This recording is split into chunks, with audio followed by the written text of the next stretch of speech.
الذين أسرفوا على أنفسهم لا تقنطوا من رحمة الله. بسم الله الرحمن الرحيم. السلام عليكم ورحمة الله وبركاته. الحمد لله الكريم المنان ذي الفضل والإحسان الذي هدانا للإيمان، والصلاة والسلام على نبينا محمد النبي العدنان وعلى آله وصحبه ومن تبعهم بإحسان إلى يوم الدين. يا أيها الذين آمنوا اتقوا الله حق تقاته ولا تموتن إلا وأنتم مسلمون. أما بعد، فإن أصدق الحديث كتاب الله، وخير الهدي هدي محمد صلى الله عليه وسلم، وشر الأمور محدثاتها، فإن كل محدثة بدعة وكل بدعة ضلالة وكل ضلالة في النار. Ma'asyiral muslimin, jemaah sekalian, ikhwani wa akhwati fillah, hafizani wa hafizakumullah. Alhamdulillah, kembali kita berkumpul di majelis yang mulia, di tempat yang penuh berkah, di rumah Allah, di masjid yang sama-sama kita cintai, Masjid Khalid bin Walid, untuk melanjutkan kajian kita dari pembahasan kitab Fikih Sirah Nabawiyah, mendulang hikmah dari perjalanan hidup manusia yang terbaik, Rasulullah Sallallahu Alaihi Wasallam. Dan kita masih pada pembahasan tentang fase Madinah, di mana pada pertemuan sebelumnya telah kita sebutkan dua langkah yang diambil oleh Nabi Sallallahu Alaihi Wasallam setiba beliau di kota Madinah. Langkah pertama, membangun masjid, baik itu Masjid Quba ataupun Masjid Nabawi, sebagai tempat di mana Rasulullah Sallallahu Alaihi Wasallam mendidik sahabat-sahabat beliau dari kalangan Ansor dan Muhajirin. Sehingga tidak heran dari masjid lahirlah sahabat-sahabat yang terbaik, orang-orang yang mengorbankan jiwa dan harta mereka untuk membela agama Allah Subhanahu wa taala. Kemudian langkah yang kedua yang diambil oleh Nabi sallallahu alaihi wasallam setelah membangun masjid adalah mempersaudarakan Al-Ansor dan Muhajirin. Sebab kita tahu bersama, Muhajirin ketika mereka berhijrah ke kota Madinah, tidak ada satupun yang mereka bawa dari harta mereka. Mereka tinggalkan semuanya di kota Mekah demi menjaga keimanan mereka. Lantas Rasulullah Sallallahu Alaihi Wasallam persatukan mereka dengan kaum Ansor. Nabi ingin membangun ukhuwah, kebersamaan di antara mereka. Yang kita tahu bersama, Ansor dahulunya mereka adalah orang-orang yang suka berperang, dua suku terbesar, Aus dan Khazraj, yang kemudian mereka masuk Islam. Tadinya mereka suka berperang karena selalu diprovokasi oleh orang-orang Yahudi. Kemudian mereka sadar, berdamai, masuk Islam. Jadilah mereka Al-Ansor. Kemudian teman-teman sekalian, hafizani wa hafizakumullah, langkah yang ketiga yang diambil oleh Nabi Sallallahu Alaihi Wasallam setibah beliau di kota Madinah adalah muahadatul Yahud, melakukan perjanjian dengan orang-orang Yahudi, membuat kesepakatan, membuat aturan-aturan dengan orang-orang Yahudi. Kita tahu bersama, teman-teman sekalian, hafizani wa hafizakumullah, ketika Nabi SAW tiba di kota Madinah, penduduk Madinah sebelum tibanya Rasulullah SAW terdiri dari dua golongan manusia. Pertama orang-orang Yahudi, kedua orang-orang musyrik. Nah, setelah itu, setelah Islam datang ke kota Madinah, mereka pun menjadi tiga golongan manusia. Pertama orang-orang Yahudi, kemudian orang-orang yang beriman dari kalangan Ansar dan dari kalangan Muhajirin. Nah, golongan yang ketiga orang-orang munafik, yang mereka tadinya orang-orang musyrik, kemudian masuk Islam, tapi di dalam hati mereka benci dengan Islam. Jadi ada tiga golongan manusia di kota Madinah: Yahudi, orang-orang beriman, dan orang-orang munafik. Yang mereka orang-orang musyrikin, kemudian menampakkan keislaman tapi menyembunyikan kebencian terhadap Islam dan kaum muslimin. Sehingga Nabi SAW sebagai pemimpin membuat aturan-aturan yang mengatur mereka semua. Kita tahu bersama Rasulullah SAW dimusuhi oleh orang-orang Quraisy. Bagaimana permusuhan orang-orang Quraisy yang mereka tampakkan di Mekah. Maka tentunya orang-orang Quraisy itu tidak akan tinggal diam. Walaupun Nabi SAW sudah berhijrah ke kota Madinah, punya kekuatan. Maka Nabi SAW membuat tatanan masyarakat, aturan-aturan untuk mengatur masyarakat kota Madinah. Karena di dalamnya ada orang-orang Yahudi. Inilah yang disebut dengan apa? Sahifatul Madinah atau Wathiqatul Madinah, atau yang biasa kita kenal dengan Piagam Madinah, di mana Nabi membuat aturan-aturan, poin-poin penting untuk mengatur kaum muslimin dengan orang-orang Yahudi. Tidak lain, Nabi buat aturan-aturan ini, poin-poin penting ini, untuk bagaimana tercipta keamanan di kota Madinah. Dan kalau misalkan diserang oleh orang-orang Quraisy, maka mereka penduduk Madinah siap untuk mempertahankan negeri mereka, kota mereka. Inilah yang kita akan bahas, teman-teman sekalian rahimani wa rahimakumullah.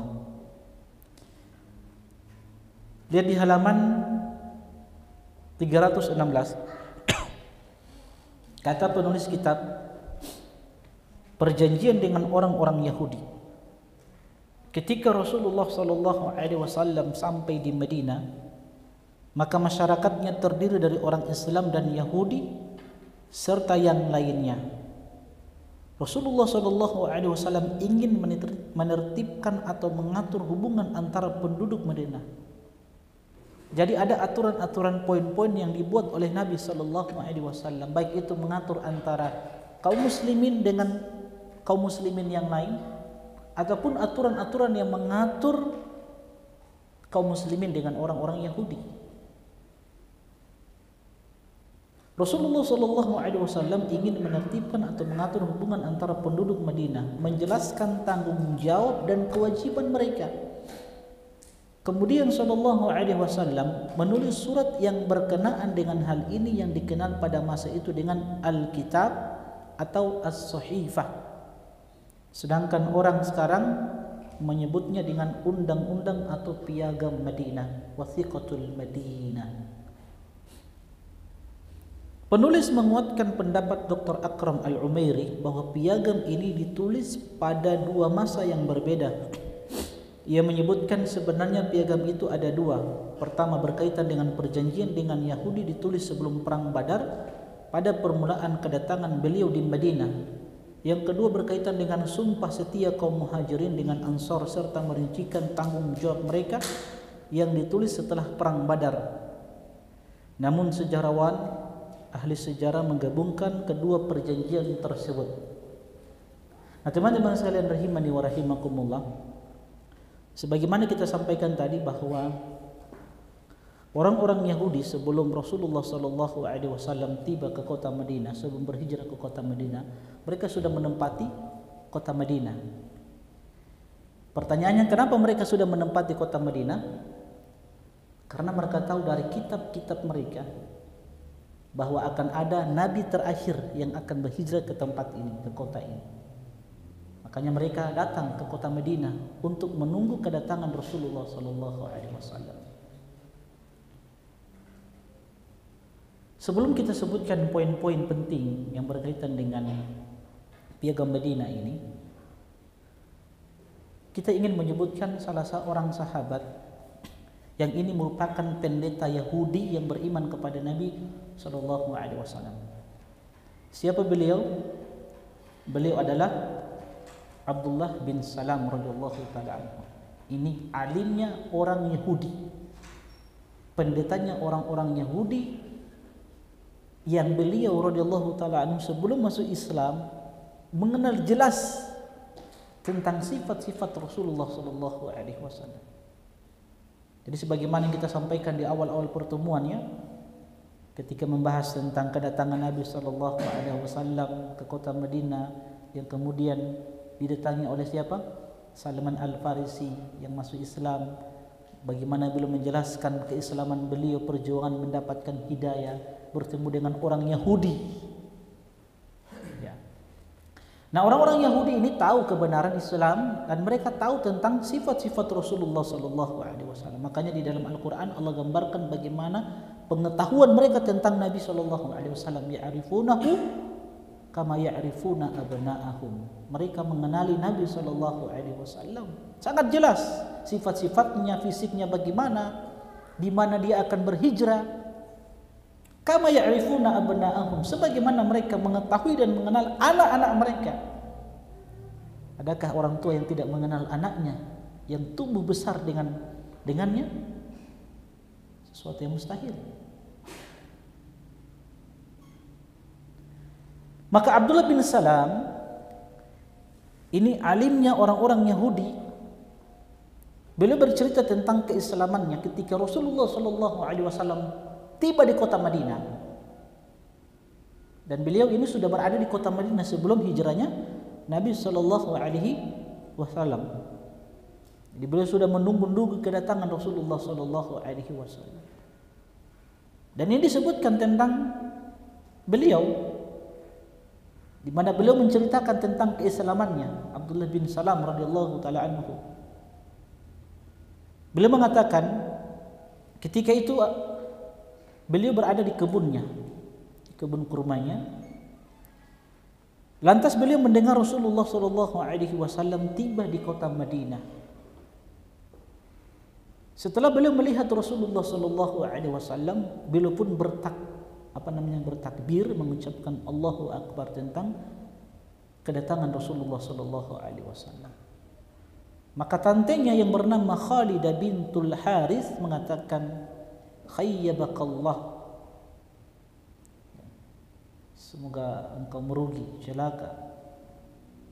Wallahi law kunta sami'ta bi Musa bin Imran alaihi salam qadiman mazidta. Ini tantenya siapa? Abdullah bin Salam ini mengatakan, demi Allah, kalau sekiranya engkau mendengarkan Musa alaihissalam datang ke kota Madinah ini, maka engkau tidak akan beriman kepadanya. Dia tahu bagaimana sifat orang-orang Yahudi kan? Orang-orang Yahudi itu orang-orang yang tahu kebenaran, tapi mereka tidak mengamalkan kebenaran tersebut. Kata Abdullah bin Salam, ay ammatu huwa wallahi akhu Musa bin Imran alaihissalam wa ala dinihi bu'itha bima bu'itha bihi. Jadi ketika Abdullah bin Salam mendengarkan kedatangan Nabi, dia ucapkan apa? Allahu Akbar, bertakbir dia.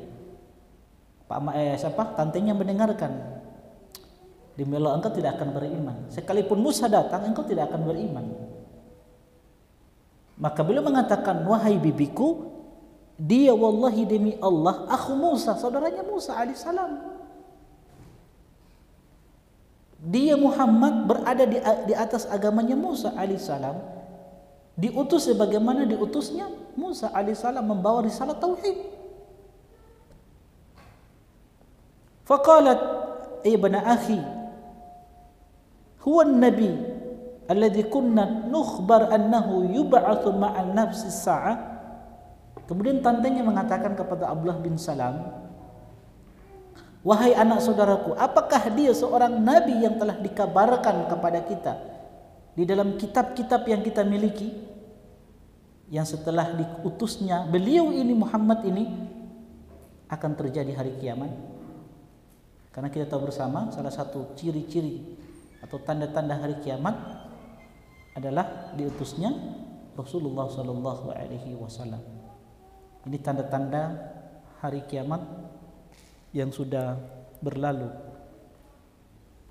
Diutusnya Nabi sallallahu alaihi wasallam, kemudian wafatnya Nabi sallallahu alaihi wasallam. Ini ciri-ciri hari kiamat nanti yang sudah berlalu, yang sudah terjadi. Kemudian yang sedang terjadi dan akan terjadi nanti, ciri-ciri yang disebut dengan alamatus sughra, tanda-tanda kecil, terjadinya gempa di mana-mana, pembunuhan di mana-mana, apalagi adanya budak-budak wanita yang melahirkan majikannya, ya, banyak waktu yang tidak terasa, begitu cepatnya dia berlalu. Anak-anak yang durhaka kepada kedua orang tuanya, ini ciri-ciri dari terjadinya hari kiamat yang sedang terjadi, dan itu akan terus terjadi, dikabarkan oleh Rasulullah sallallahu alaihi wasallam. Kemudian ada tanda-tanda yang besarnya, itu sudah di penghujung, keluarnya dabbah, binatang melata yang bisa berbicara, turunnya Nabi Isa alaihissalam, ya, keluarnya Dajjal, dan tanda-tanda kiamat besar. Intinya beliau mengatakan bahwa inilah seorang nabi yang telah dikabarkan kepada kita. Kemudian kata Abdullah bin Salam, "Na'am." Faqalat fadzaka idzan, kalau begitu silakan beriman kepadanya. Dikeluarkan oleh Imam Ahmad di dalam musnadnya, Tirmidzi, Ibnu Majah, bahwasanya Abdullah bin Salam radhiyallahu taala anhu pernah mengatakan, lamma qadima an-nabiy sallallahu alaihi wasallam al-Madinata injafala an-nasu alaihi fakuntu fi man injafala walamma tabayyantu wajhahu araftu anna wajhahu laysa biwajhi kadzabin. Jadi ketika Nabi SAW tiba di kota Madinah, kan orang-orang berkumpul di hadapan Rasulullah sallallahu alaihi wasallam mendengar kedatangan Nabi sallallahu alaihi wasallam, pernah kita sampaikan. Maka aku salah satu dari orang-orang yang berkumpul di hadapan Rasulullah sallallahu alaihi wasallam melihat Nabi sallallahu alaihi wasallam. Fa'araftu, maka aku ketahui, anna wajhahu laisa biwajhi kadzab, dari wajahnya sudah terpancar bahwasanya beliau ini bukan seorang pendusta. Fakana awwalu syai'in sami'tuhu yaqulu, ketika itu kata Abdullah bin Salam, yang pertama kali aku dengarkan dari lisan Rasulullah sallallahu alaihi wasallam, ya ayyuhan nas absus salam wa at'imut ta'am wasilul arham wasallu bil laili wan nasu niyam tadkhulul jannata bisalam. Makanya hadis ini diriwayatkan oleh sahabat siapa? Abdullah bin Salam. Karena hadis ini yang pertama kali beliau dengarkan dari lisan Nabi sallallahu alaihi wasallam. Sebelum beliau beriman, ucapan ini beliau kan dengar dari Nabi SAW, di mana Nabi SAW mengatakan, ya ayuhan nas, wahai sekalian manusia, absus salam, tebarkan salam di antara kalian. Kalau bertemu saudara, ucapkan assalamualaikum warahmatullahi. Karena itu bisa memperkuat ukhuwah kalian. Wa at'imut ta'am, beri makan apa? Kepada orang-orang miskin yang membutuhkan makanan. Wasilul arham, sambung hubungan kekerabatan di antara kalian. Jalin silaturahmi di antara kalian, jangan putuskan hubungan kekerabatan di antara kalian. Wasallu bil laili wan nasu niyam. Kata Nabi SAW, salatlah kalian di malam hari, wan nasu niyamun, di saat orang-orang sedang tidur. Tahajudlah kalian di saat orang-orang sedang tidur. Sebab waktu itu adalah waktu yang mustajab, di mana Allah Subhanahu wa taala mengabulkan permintaan hamba-hambanya yang berdoa meminta kepadanya. Kalau itu kalian lakukan, mengucapkan salam di antara kalian, memberi makan kepada orang-orang miskin di antara kalian, menyambung silaturahmi di antara kalian, kemudian salat malam di saat orang-orang sedang tidur, tadkhulul jannata bisalam, maka kalian akan masuk surga dengan keselamatan. Ini amalan-amalan yang bisa memasukkan seseorang ke dalam surga Allah Subhanahu wa taala. Dan dari hadis ini teman-teman sekalian, hafizani wa hafizakumullah, menggambarkan kepada kita bahwa Islam ini adalah agama yang indah, agama yang mengajarkan kebersamaan, agama yang menjaga persatuan, agama yang mengajarkan kepada kita untuk saling bantu-membantu. Bukan sebagaimana yang digambarkan oleh orang-orang yang fobia dengan Islam, orang-orang yang benci dengan Islam, orang-orang yang benci dengan sunnah-sunnah Rasulullah SAW, yang mereka gambarkan Islam itu agama apa? Keras, agama teroris. Tidak. Islam tidak mengajarkan yang namanya kekerasan, kegaduhan, kekacauan. Islam tidak mengajarkan yang namanya pemberontakan. Islam tidak mengajarkan yang namanya pertumpahan darah. Tidak. Lihat dari hadis ini tergambar. Ini ucapan yang pertama kali didengar oleh Abdullah bin Salam ketika Nabi tiba di kota Madinah. Tebarkan salam di antara kalian, beri makan orang-orang miskin, sambung silaturahmi. Walaupun sekalipun dengan orang-orang di luar Islam. Kalau mereka merupakan orang-orang kafir yang merupakan karib kerabat kita, sambung silaturahmi dengan mereka. Berbuat baik kepada mereka, sebab itu yang diajarkan oleh Islam. La yanhakumullahu 'anil ladzina lam yuqatilukum fid din wa lam yukhrijukum min diyarikum an tabarruhum wa tuqsitu ilaihim innallaha yuhibbul muqsitin. Allah kan tidak melarang kalian untuk berbuat baik kepada siapa? Orang-orang di luar Islam, orang-orang kafir. Allah tidak larang kita berbuat baik kepada mereka, berlaku adil kepada mereka, selama mereka tidak memusuhi kita, selama mereka tidak memerangi kita, mengusir kita dari tempat tinggal kita. Tidak mengapa kita berbuat baik kepada mereka, menjalin silaturahmi. Kalau sakit dijenguk, kan diberikan hadiah kalau sakit. Ini juga mengajarkan kepada kita Islam ini agama toleran. Agama toleran. Nanti lihat di dalam Wasiqatul Madinah, Piagam Madinah, tergambarkan bagaimana Islam itu agama toleran. Di mana Nabi SAW memberikan kebebasan kepada orang-orang Yahudi untuk beribadah, tidak mengganggu mereka. Gitu. Supaya mereka tahu bahwa Islam ini agama yang menjaga kebersamaan, menjaga persatuan, tidak suka menumpahkan darah, tidak mau ribut-ribut, tidak mau kekacauan, kegaduhan, tidak. Makanya kita kan tidak suka yang namanya apa? Demo-demo. Karena dari demo-demo itu akan melahirkan apa? Pertumpahan darah. Kita Islam ini agama yang Masya Allah, agama yang luar biasa.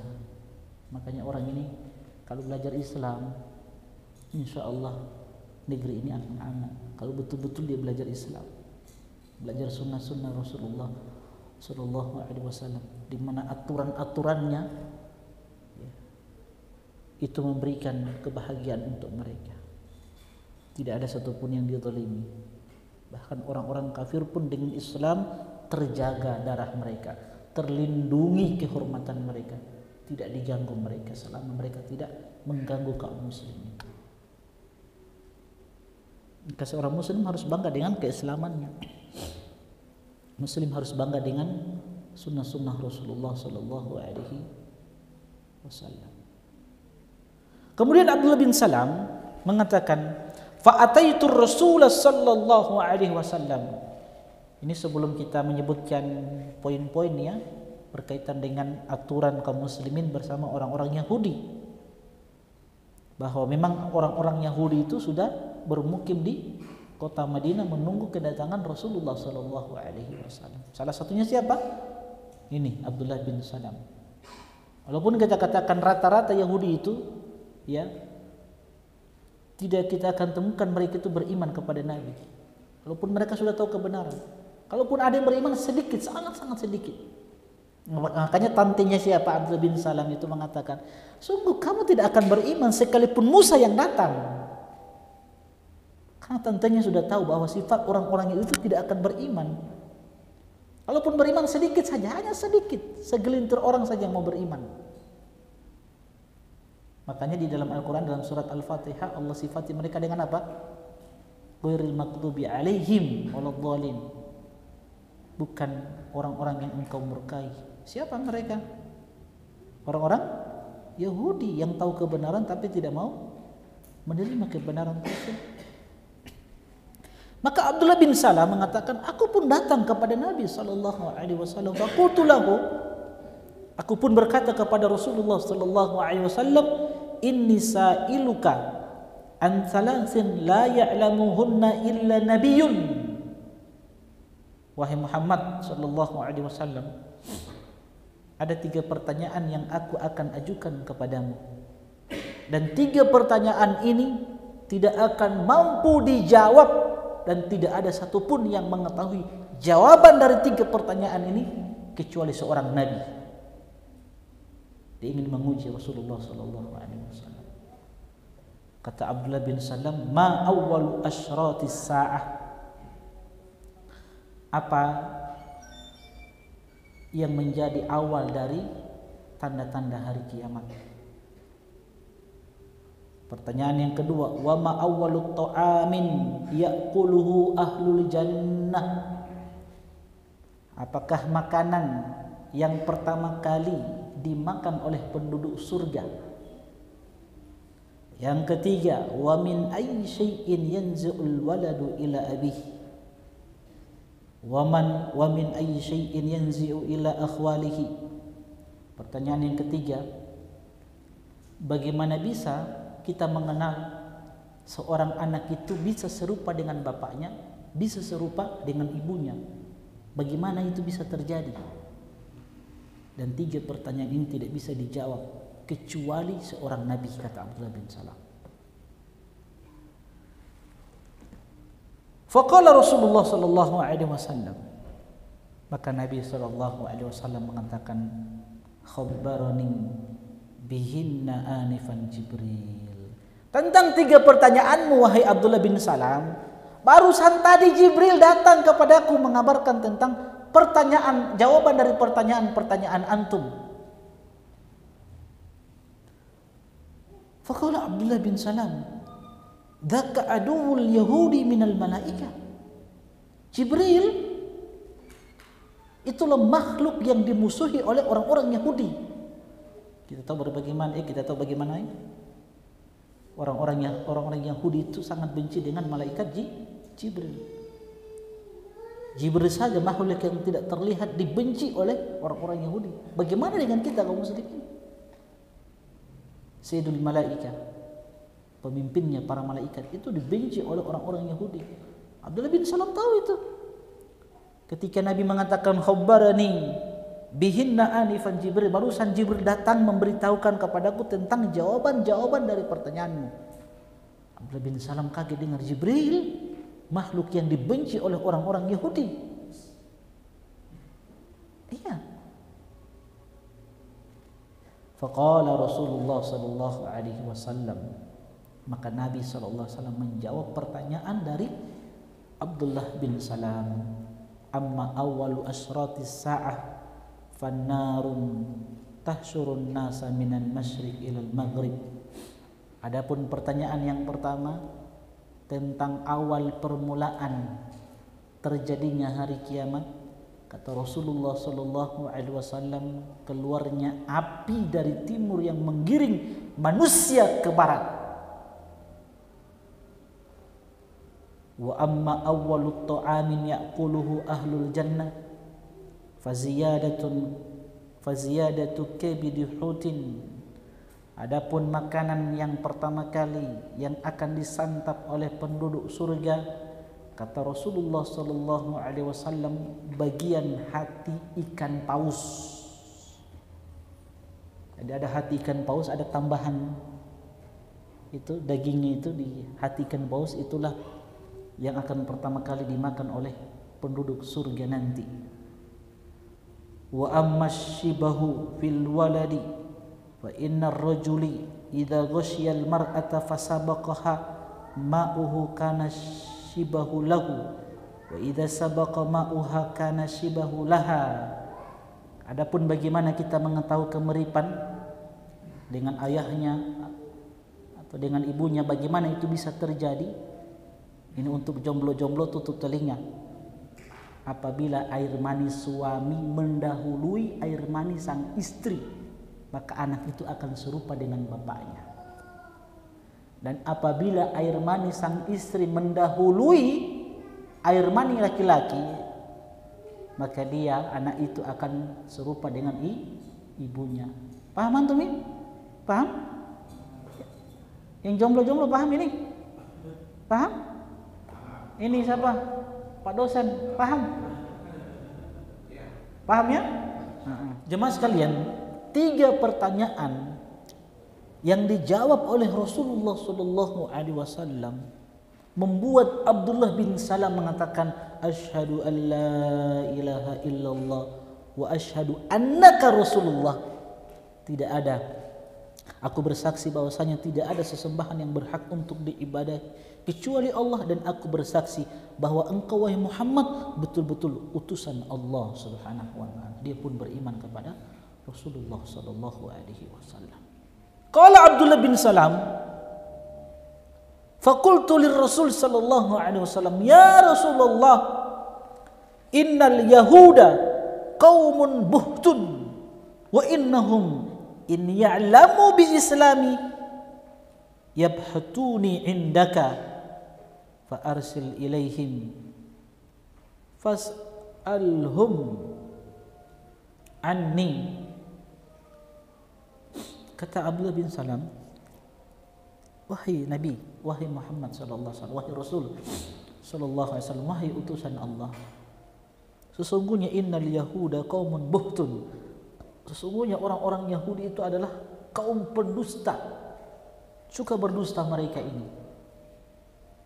Wa innahum in ya'lamu bi islami yabhatuni indaka, kalau sekiranya mereka tahu tentang keislamanku ini, pasti mereka akan mendustai diriku, dan pasti mereka akan berkata-kata dusta tentang diriku. Padahal tadinya beliau ini adalah orang yang disegani ulamanya mereka. Tapi kalau mereka tahu aku masuk Islam, pasti mereka akan membuat cerita-cerita palsu. Fa arsil ilaihim, coba wahai Rasul, utus seseorang kepada mereka dan tanyakan kepada mereka tentang diriku, bagaimana aku ini terhadap mereka. Maka Rasulullah sallallahu alaihi wasallam mengutus seseorang kepada mereka. Orang ini datang kepada mereka, orang-orang Yahudi. Ada yang mengatakan Rasulullah SAW sendiri yang datang langsung kepada orang-orang Yahudi bertanya tentang Abdullah bin Salam. Maka Nabi SAW mengatakan, ayyu rajulin Abdullah bin Salam fikum, bagaimana pendapat kalian tentang Abdullah bin Salam? Qalu, orang-orang Yahudi mengatakan, khairuna wa bunu khairina, manusia yang terbaik, orang yang terbaik di antara kami, dan putra dari orang yang terbaik di antara kami. Berarti bapaknya juga seorang alim. Wa alimuna wa ibnu alimina, beliau adalah orang yang paling cerdas di antara kita dan putra dari seorang yang paling cerdas, paling pintar di antara kita. Wa afqahuna wa ibnu afqahina, dan beliau adalah orang yang paling faqih, yang mengetahui hukum-hukum di antara kami, dan putra dari orang yang paling faqih di antara kami. Lihat pujian-pujian orang-orang Yahudi kepada Abdullah bin Salam. Ini sebelum mereka tahu bahwasanya beliau Islam. Faqala sallallahu alaihi wasallam, lantas Nabi mengatakan kepada mereka, "Ara'aitum in aslama Abdullah bin Salam?" Kira-kira bagaimana pendapat kalian kalau Abdullah bin Salam itu masuk Islam? Qalu a'adahu Allah min dzalik. Mereka mengatakan, semoga Allah ya menyelamatkan Abdullah bin Salam dari keislaman. Semoga tidak masuk Islam dia. Fa'ada alaihim faqalu mithla dzalik. Itu mereka ulangi. Fa kharaja ilaihim Abdullah bin Salam. Lantas Nabi SAW memerintahkan Abdullah bin Salam untuk keluar. Keluarlah Abdullah bin Salam di hadapan mereka semua, lantas mengatakan, asyhadu an la ilaha illallah wa anna Muhammadan Rasulullah. Aku bersaksi bahwa tidak ada sesembahan yang berhak untuk diibadahi kecuali Allah, dan Muhammad sallallahu alaihi wasallam adalah utusan Allah. Di hadapan orang-orang Yahudi. Lantas mereka orang-orang Yahudi mengatakan, syarruna wa banu syarrina. Abdullah bin Salam adalah orang yang paling buruk di antara kami dan putra dari orang yang paling buruk di antara kami. Wa jahiluna wa banu jahilina. Abdullah bin Salam orang yang paling bodoh di antara kami dan putra dari orang yang paling bodoh di antara kami. Faqala Abdullah bin Salam, hadzal ladzi kuntu atakhawwafu minhum. Nah, Abdullah bin Salam mengatakan, ini yang aku khawatirkan dari mereka ya Rasulullah. Insyaallah kita lanjutkan setelah azan dikumandangkan. Jemaah sekalian, ikhwani wa akhwati fillah, hafizuni wa hafizakumullah. Setelah kejadian tersebut, maka Allah Subhanahu wa taala turunkan firman-Nya di dalam surat Al-Ahqaf ayat yang ke-10. Allah Jalla wa Ala berfirman, "Qul ara'aytum in kana min 'indillahi wa kafartum bihi wa shahida shahidun min bani Israil ala mithlihi fa amana wastakbartum innallaha la yahdil qaumadh dhalimin." Ketika pendeta mereka menjadi saksi atas kebenaran Al-Quran, atas kebenaran diutusnya Rasulullah sallallahu alaihi wasallam, kenapa kalian merasa congkak, merasa sombong, tidak beriman? Innallaha la yahdil qaumadh dhalimin. Sesungguhnya Allah Jalla Jalaluhu tidak memberikan petunjuk hidayah kepada kaum yang zalim. Nah, apa keutamaan dari sahabat yang mulia ini? Siapa? Abdullah bin Salam, seorang pendeta Yahudi, kemudian masuk Islam, beriman kepada Nabi sallallahu alaihi wasallam. Kita ceritakan beliau ini nanti akan tergambarkan pada poin-poin yang telah disepakati oleh orang-orang Yahudi bersama Rasulullah sallallahu alaihi wasallam, yang kemudian mereka berkhianat ya, terhadap apa yang mereka sepakati bersama Rasulullah sallallahu alaihi wasallam dan kaum muslimin.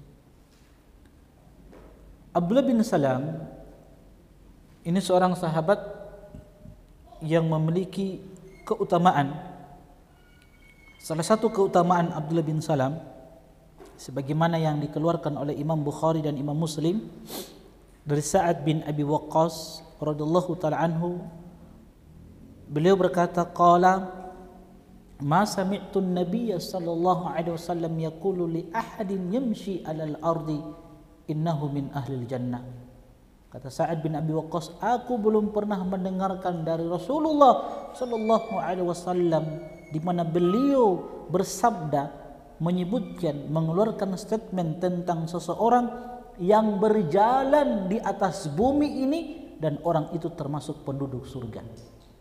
Illa li Abdullah bin Salam, kecuali statement itu aku dengarkan dari Nabi untuk Abdullah bin Salam radhiyallahu taala. Jadi beliau ini orang yang telah dikabarkan langsung dari Nabi termasuk penduduk surga. Ini seorang sahabat yang sudah dijamin masuk surga oleh Rasulullah sallallahu alaihi wasallam. Qala wa fihi nazalat hadhihi al-ayah wa syahida syahidun min bani Israil ala mithlihi. Kepada beliau ayat yang mulia ini diturunkan dalam surat apa tadi? Dalam surat Ahqaf ayat yang ke-10. Ayat ini diturunkan kepada Abdullah bin Salam tentang pendeta Yahudi yang menjadi saksi atas kebenaran Al-Qur'an, atas kebenaran Islam, atas kebenaran Rasulullah sallallahu alaihi wasallam. Yang kedua, salah satu keutamaan Abdullah bin Salam, selain beliau adalah orang yang langsung dikabarkan oleh Nabi sallallahu alaihi wasallam termasuk penduduk surga, beliau adalah orang yang banyak mendapatkan ilmu dari Rasulullah sallallahu alaihi wasallam, orang yang bersemangat di dalam mencari ilmu, orang yang bersemangat di dalam beribadah. Kita pernah sampaikan, teman-teman sekalian, hafizani wa hafizakumullah, bahwa sahabat-sahabat adalah orang-orang yang bersemangat di dalam melakukan kebaikan. Tidaklah satu kebaikan yang mereka dengarkan dari Nabi sallallahu alaihi wasallam kecuali mereka amalkan kebaikan tersebut. Dari ibadah-ibadah mereka yang luar biasa kita dapati, luar biasa. Dari kedermawanan mereka, sedekah mereka, salat malamnya mereka, puasanya mereka, luar biasa sahabat-sahabat Nabi ini. Karena mereka manusia-manusia pilihan. Salah satu keutamaan dari Abdullah bin Salam ini disebutkan oleh Yazid bin Umairah ketika lamma hadara Mu'adz bin Jabal radhiyallahu taala anhu al-maut. Jadi Yazid bin Umairah pernah mendatangi Mu'adz bin Jabal ketika dalam keadaan sakratul maut. Qila lahu ya Aba Abdurrahman, dikatakan kepada Mu'adz bin Jabal, siapa kunyah beliau? Abu Abdurrahman, ausina. Qala ajlisuni.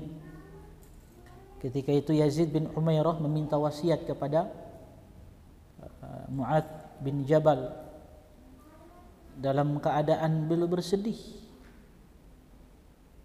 Ya, di riwayat yang lain orang ini mengatakan, sesungguhnya aku ini melalaikan ilmu.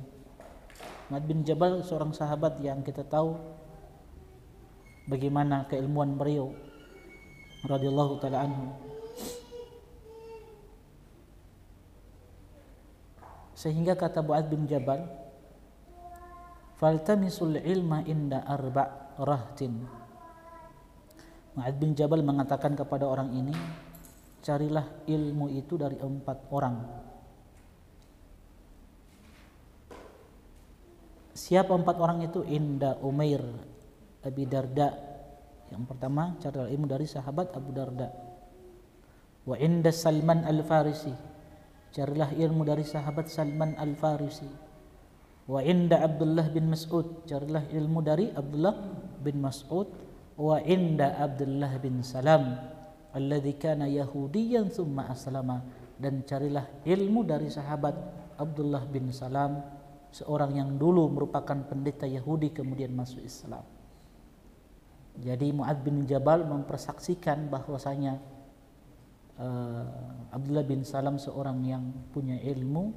Ini menunjukkan bahwasanya beliau adalah orang yang banyak mengambil ilmu dari Rasulullah sallallahu alaihi wasallam. Fa inni sami'tu Rasulullah sallallahu alaihi wasallam yaqul innahu 'ashiru 'asharatin fil jannah. Karena aku pernah mendengar Nabi sallallahu alaihi wasallam bahwasanya Abdullah bin Salam adalah 10 dari 10 orang yang termasuk penduduk surga. Inilah teman-teman sekalian berkaitan dengan siapa? Sahabat Abdullah bin Salam. Tapi kita kembali kepada apa yang disebutkan oleh penulis dalam kitab ini, Fiqh Sirah, tentang poin-poin perjanjian dengan orang-orang Yahudi. Di antaranya yang pertama, kaum Yahudi dan orang Islam berkewajiban menafkahkan harta untuk peperangan.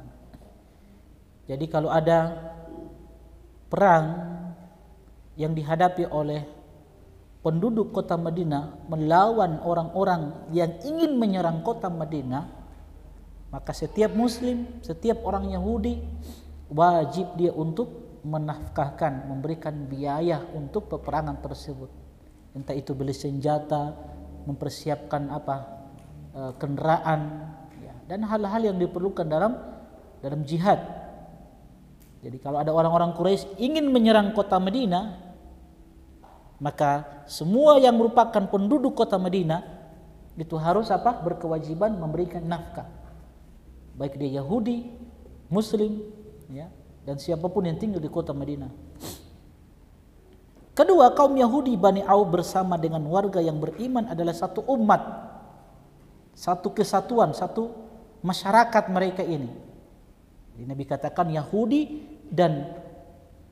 Bani Auf dan bani-bani yang lainnya itu bersama orang-orang yang beriman, bersama kaum muslimin, ummatun wahidah. Itu satu kesatuan, satu masyarakat yang sama-sama membela negeri mereka, membela kota Madinah. Kedua belah pihak, kaum Yahudi dan kaum muslimin, bebas memeluk agama masing-masing. Lihat, Nabi SAW memberikan kebebasan. Lihat, dari poin ini menunjukkan Islam agama toleransi. Buktinya apa? Ketika kaum muslimin telah kuat di kota Madinah bersama Nabi SAW, orang-orang Yahudi diberikan kebebasan masing-masing. Silakan memeluk agamanya dengan keyakinan masing-masing. Yahudi dengan keyakinan mereka silakan beribadah, tidak diganggu oleh kaum muslimin. Paham ya? Indahnya Islam ini, Masya Allah. Makanya kalau kita belajar Islam yang benar, sunnah-sunnah Nabi SAW, insya Allah tidak ada teroris-teroris ini.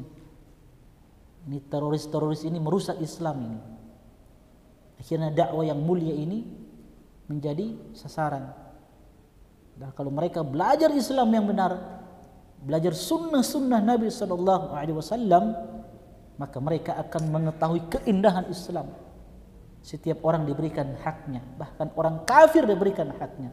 Tidak boleh diganggu, tidak boleh dibunuh mereka ini, selama mereka tidak menyerang kaum muslimin, selama mereka tidak memerangi kaum muslimin. Kalau mereka hidup berdamai dengan kita, silakan berbuat baik kepada mereka. Allahu Akbar. Kita ini harus bangga dengan Islam, bangga dengan sunnah-sunnah Nabi SAW. Bersyukur kita ini, banyak-banyak bersyukur kepada Allah atas hidayah sunnah yang Allah berikan kepada kita, di mana kita mengenal kemurnian Islam, indahnya Islam itu. Nabi memberikan kebebasan kepada mereka, buat kesepakatan bersama mereka. Tidak lain supaya apa? Tercipta keamanan, tidak ada kerusuhan, tidak ada kegaduhan.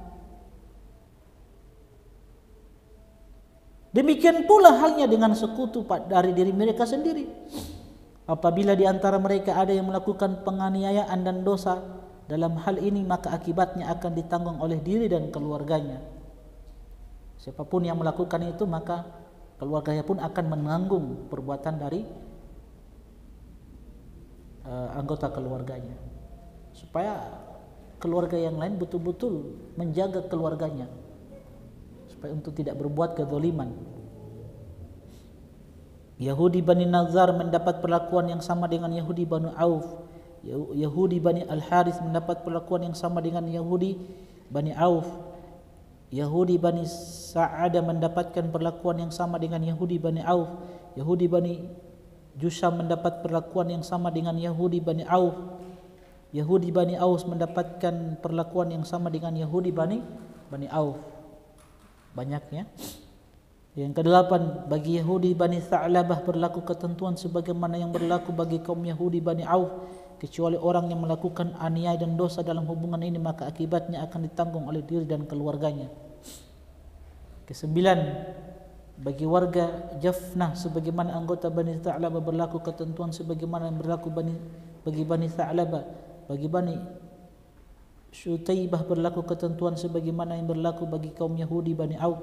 Sesungguhnya yang kebajikan itu berbeda dengan perbuatan dosa. Ke-11 pengikut atau sekutu dari Bani Tha'labah diberlakukan sama seperti Bani Thalabah. 12 kelompok-kelompok keturunan Yahudi berlaku ketentuan sama sebagaimana yang berlaku bagi kaum Yahudi itu sendiri. 13 tidak seorang pun dibenarkan untuk berperang kecuali seizin Muhammad sallallahu alaihi wasallam. Jadi tidak ada satupun dari mereka yang mengeluarkan orang lain dari negeri ini atau ingin berjihad kecuali seizin Rasulullah sallallahu alaihi wasallam, karena beliau pemimpin negara.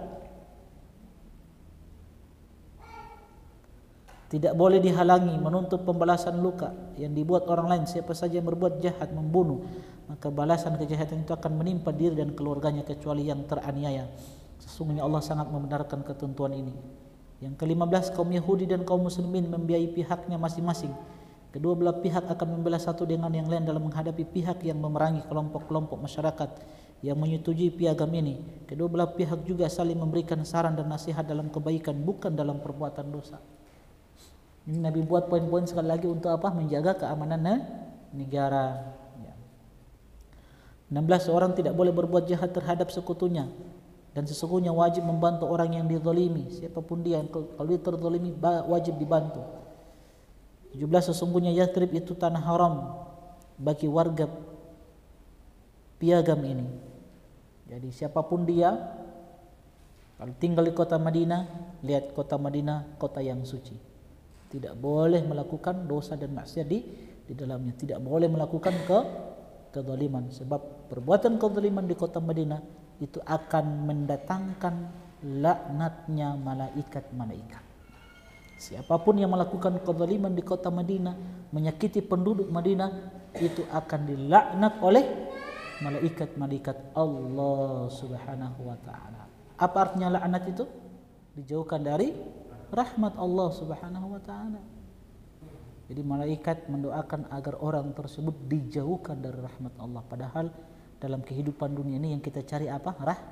Rahmat Allah. Sebab dengan rahmat Allah itu kita masuk surga. Bukan karena puasa, solat, zakat, haji, umroh kita masuk surga, tidak. Tapi kita masuk surga dengan rahmat Allah. Tapi untuk dapat rahmat itu harus ada solat, puasa, zakat, haji, Ramadan, puasa Ramadan, umroh, dan ibadah-ibadah yang lain. Paham antum? Oke, kita cukupkan dulu. Mudah-mudahan bermanfaat. Subhanakallahumma bihamdik, asyhadu an la ilaha illa anta, astaghfiruka wa atubu ilaik. Assalamualaikum warahmatullahi wabarakatuh. Qul ya ibadiyalladzina asrafu ala anfusihim la taqnatu min rahmatillah.